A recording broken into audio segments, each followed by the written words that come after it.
এখন আমরা আলোচনা করব পেজ নম্বর 170 নিয়ে। 170 নম্বর পেজের সলিউশন নিয়ে আলোচনা করব। দেখো এখানে ফার্স্ট কোশ্চেন দেওয়া আছে, Kalam's father possessed great dash wisdom. তো এখানে চারটে অপশান দেওয়া আছে, ইনার, ইনমোস্ট, ইনেট আর ইনার্ট। তাহলে সঠিক উত্তরটা কিন্তু আমরা পাবো এখানে সি এরটা, সেটা হলো ইনেট। অ্যাকচুয়ালি ইনেট মানে কি সহজাত, মানে কালামের বাবা ছিলেন একজন অসাধারণ সহজাত জ্ঞানের অধিকারী। ঠিক আছে, next question, the water sanctified by Kalam's father was carried home for, কাদের জন্য নিয়ে যেত জলটা, সেটা হলো offering prayer, invalids, old people, little children. তাহলে সঠিক উত্তরটা হচ্ছে invalids. Adversity always present opportunity for, সঠিক উত্তরটা পাবো এখানে ইন্ট্রোস্পেকশন। এটা মুখস্থ করে নেবে। Okay, next question, during his period of confinement, বন্দিত্ব অবস্থায়, the lawyer was deprived of the right to cross, তার অধিকার ছিল না। হ্যাঁ, কী অধিকার ছিল না, কী ক্রস করার, গার্ডেন বাউন্ডারি, থ্রিশোল্ড টাউন। তাহলে সঠিক উত্তরটা পাবো থ্রিশোল্ড, মানে ওই যে ঘরের যে দোরগড়া, হ্যাঁ, সেটা পের করানোর অধিকার ছিল না। ঠিক আছে, কন্ডিশন ওয়াইজ, চুক্তি অনুসারে। The bait is a story about a banker and a doctor, a lawyer and a doctor, banker and a lawyer, lawyer and farmer. তাহলে সঠিক উত্তরটা পাবো আমরা সি এটা, banker and lawyer. Next question, who informed the banker that the lawyer had escape from the cell. তো ব্যাংকারকে কে জানিয়েছিল যে লয়ার সেল থেকে পালিয়ে গেছে। তো সেটা সঠিক উত্তরটা এখন পাবো watchman, prisoner, gardener, passer by. তো সঠিক উত্তরটা আমরা পাবো এখানে ওয়াচম্যান, ওয়াচম্যান জানিয়েছিল। Who is the narrator of the night train at Deoli. তো ন্যারেটর কে ছিল, a young boy travelling to Dehra, the girl selling basket, the station master at Deoli, the tea shop owner. তার সঠিক উত্তরটা আমরা এখানে এক একটা পাবো, a young boy travelling to Dehra. How long does the train stop at Deoli, দেউলিতে কতক্ষণ ট্রেনটা থামতো, a few seconds, a few minutes, half an hour, it does not stop at all, এখানে থামতোই না। তো সঠিক উত্তরটা আমরা এখানে পাবো এই ফিউ মিনিটস। এই ফিউ মিনিটস বলতে এখানে 10 মিনিটসের মতো ট্রেনটা থামতো। ঠিক আছে, next question, the narrator the night train at Deoli never forget the girl at Deoli. দেউলিতে কোনোভাবেই সে মেয়েটাকে ভুলতে পারছে না। হ্যাঁ, এর কারণটা কী ছিল, she gave him a gift, she reminds him of his childhood, he promised to meet him later, she represent a moment of unfulfilled desire and mystery. তাহলে সঠিক উত্তরটা কিন্তু আমরা পাবো এখানে ডিএডটা, ডিএডটা সঠিক উত্তর। কারণ না, সেই মেয়েটা একটা কী সৃষ্টি করেছিল, একটা একটা অপূর্ণ আকাঙ্ক্ষা তৈরি করেছিল এবং একটা রহস্যের মুহূর্ত তৈরি করেছিল, যেই জন্য ছেলেটা কোনোভাবেই মেয়েটাকে ভুলতে পারছে না। ঠিক আছে, এরপর চলে যাচ্ছে আমার নেক্সট কোশ্চেনে। নেক্সট কোশ্চেন এখানে বলছে, how does the narrator describe Deoli station, Deoli স্টেশনটাকে কীভাবে বর্ণনা করেছে, bustling with activity, a sleepy lonely place, a chaotic and crowded place, a beautiful well kept station. তাহলে সঠিক উত্তরটা আমরা এখানে পাবো আর sleepy lonely station. Sleepy lonely মানে কি একটা নিদ্রালু একটা নির্জন জায়গা হিসেবে তুলনা করেছে। ঠিক আছে, what is the main tone of the poem our casualty, আর ক্যাজুয়ালিটির মেন টোনটা কী ছিল, angry, resentful, sarcastic, mocking, bitter sweet, nostalgic, playful, highlighted. তার সঠিক উত্তরটা পাবো আমরা সি একটা, সেটা হলো বিটার সুইট অ্যান্ড নস্টালজিক, মানে কি কষ্টকর এবং মানে অতীতের স্মৃতিময়পূর্ণ বা আবেগপূর্ণ ব্যাপারটাকে এখানে তুলে ধরেছে, বা টোন, এই কবিতার টোন এটা। ঠিক আছে, a creeper climbs the casualty tree like a python, scarf, rope, tails. আমরা জানি সেটা হলো python. What kind of imagery is prominently used in the poem our casualty, urban imagery, pastoral and natural imagery, futuristic imagery, আর এটা হচ্ছে industrial imagery. সঠিক উত্তরটা কিন্তু এখানে আমরা পাবো, সেটা হলো বি একটা, প্যাস্টোরাল অ্যান্ড ন্যাচারাল ইমেজারি, মানে কি একটা গ্রামীণ প্রকৃতি বা প্রাকৃতিক দৃশ্য এখানে তুলে ধরেছে। ঠিক আছে, নেক্সট কোশ্চেন চলে যাচ্ছে আমরা, what does the poet associate with casualty, childhood memories and lost love ones, the struggle of life, the beauty of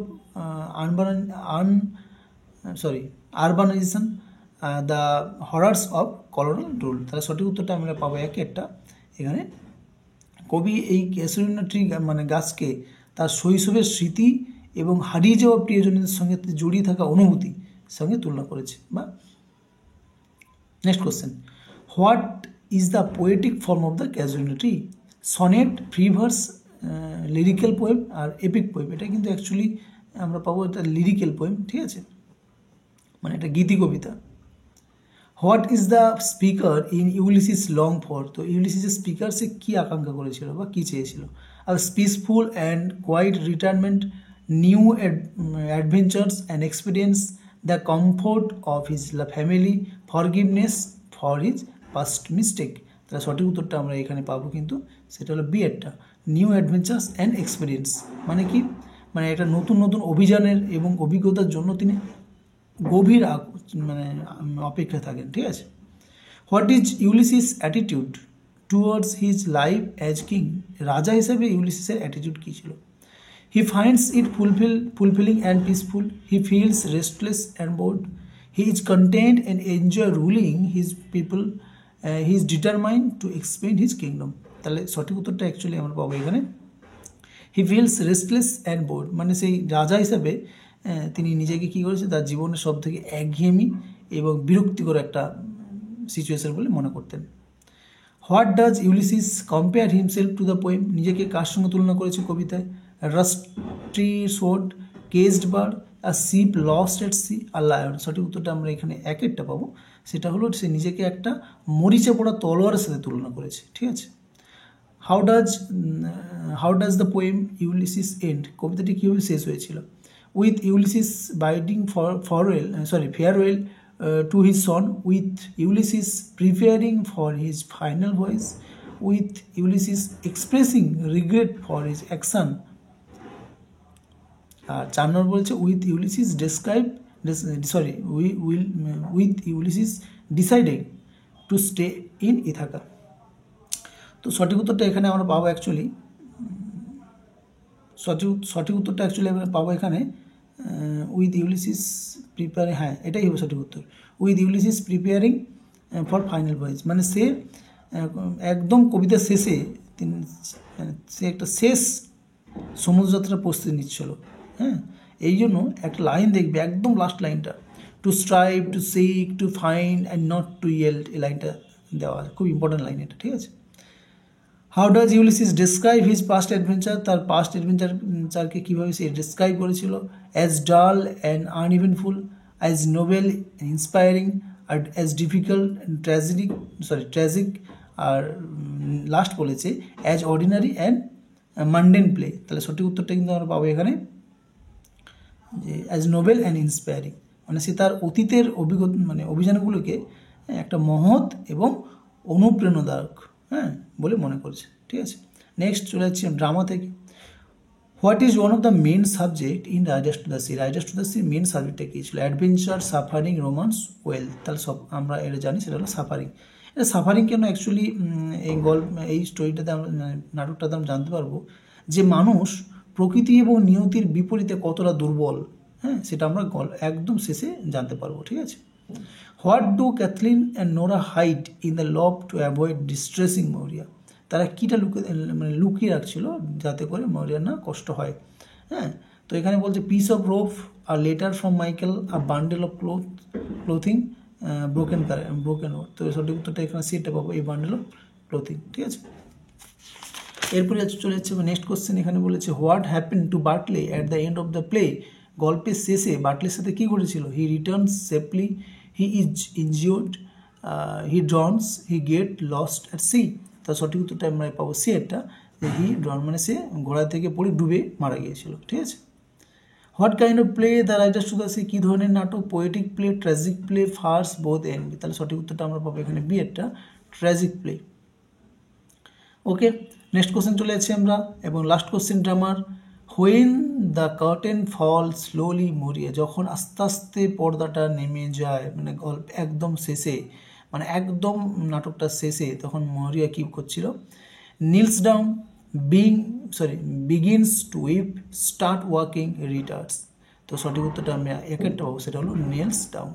মানে যখন মানে একটা বেদনার মুহূর্ত, যখন সে শুনে যে বার্টলে মারা গেছে, এই যে একটা বেদনার মুহূর্ত, সেই বেদনার মুহূর্তে সে কী করেছিল, হাঁটু গেড়ে বসে পড়েছিল, যেন ঈশ্বরের কাছে সে নিজেকে আত্মসমর্পণ করে দিয়েছে, যে সব কিছু যেন সে মেনে নিল, নিজের নিয়তির কাছে নিজে হেরে গেল। ঠিক আছে, এরপর চলে যাচ্ছি আমরা টেক্সচুয়াল গ্রামারে। দেখো এখানে ফার্স্ট বলেছে I don't agree with you, said their host the banker, the indirect speech of the above line. তো এই লাইনটাই ইন্ডিরেক্ট স্পিচ কী হবে দেখো। তো অ্যাকচুয়ালি তোমরা এখানে দেখবে যে সিটটা সঠিক উত্তর হবে, the banker their host said that he did not agree with them. Okay, next question, among the guest there were young lawyer. তো এখানে ওয়ারের তলে দাগ দেওয়া আছে এবং বলেছে যে the right word in the place of underline word, এর মানে এর পরিবর্তে একটা রাইট ওয়ার্ড, মানে এটা ফলস আছে। তো এখানে রাইট ওয়ার্ডটা হিসেবে তোমরা এখানে ওয়াজ ইউজ করতে পারো। ঠিক আছে, হ্যাঁ, তাহলে এটা হবে among the guest there was a young lawyer. Okay, next question, there exist a divine power, I feel convinced of this, this two simple sentence may be join into complex sentence. এটাকে join করতে হবে, একটা complex সেন্টেন্সে join করতে হবে। তো দেখবে তোমাদের এখানে একের উত্তরটা সঠিক হবে, সেটা হলো I feel convince that through there exist a divine power. Okay, next question, question number 29, in fact I would say mine had a very secure childhood. এখানে বলেছে এই যে হ্যাড, এটা সঠিক ওয়ার্ড দিয়ে এটাকে করতে হবে, এটা ভুল আছে, এটা ঠিক করতে হবে। তো দেখো, তো এখানে তোমরা ইজ বিং ওয়ার ওয়াজ, তাহলে এখানে উত্তরে কিন্তু ওয়াজ হবে। ঠিক আছে, তাহলে in fact I would say mine was a very secure childhood. Okay, and the last question গ্রামারে, as she was about to speak the guard blew his whistle. The above sentence may be split করতে হবে, কিন্তু দুটো সেন্টেন্সে split করতে হবে। তাহলে split করলে দেখবে তোমাদের সঠিক উত্তরটা সি হবে, she was about to speak.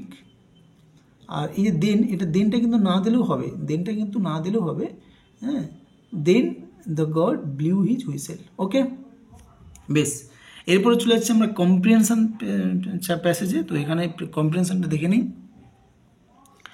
তো এখানে বলেছে দেখো, first question, the given extract as. তো পুরো গল্পটা পড়বে, তোমরা এটা বুঝতে পারবে, এটা একটা স্টোরি রাইটিং। হ্যাঁ, next question, the giant did not despise the winter now, reason, এর কারণটা কি? এর কারণটা হচ্ছে এক একটা, he knew that spring was sleeping. দেখো এর সাপোর্টিং অ্যান্সারটা আমি দিয়ে দিচ্ছি, সাপোর্টিং মানে লাইনটা এই যে, he did not hate the winter now for he knew that he was merely the spring asleep and the flower were resting. ঠিক আছে, নেক্সট কোশ্চেন চলে যাচ্ছে নেক্সট 33 কোশ্চেনে দেখো, ফার্স্ট বলেছে which of the following statement is true, নিচের কোনটা সঠিক? দ্য জায়েন্ট, সঠিকের মধ্যে দেখবে তোমরা এখানে দুটোই সঠিক, এ আর বি দুটোই সঠিক হবে। The giant show a wonderful sight, আর দুটোই বলেছে the giant walk across the grass, দুটোই সঠিক হবে। ঠিক আছে, তো এর সাপোর্টিং লাইন আমি দিয়ে দিচ্ছি, দেখো 33 সাপোর্টিং লাইন। তো এখানে দেখো এই যে লাইনটা, এই যে he rubbed his eyes in wonder and looked. তো এটা একটা সাপোর্টিং লাইন। আচ্ছা, এরপরে এই যে certainly was the marvellous sight. আচ্ছা, এরপরে চলে যাচ্ছি আরেকটা, এই যে he hastened across the grass and came near the child. Okay, এরপর চলে 34 কী বলেছে দেখো, 34 in the farthest corner of the garden there was a tree covered with, তাহলে এর সঠিক উত্তরটা কিন্তু আমরা পাবো ডি এরটা, লাভলি হোয়াইট ব্লজম।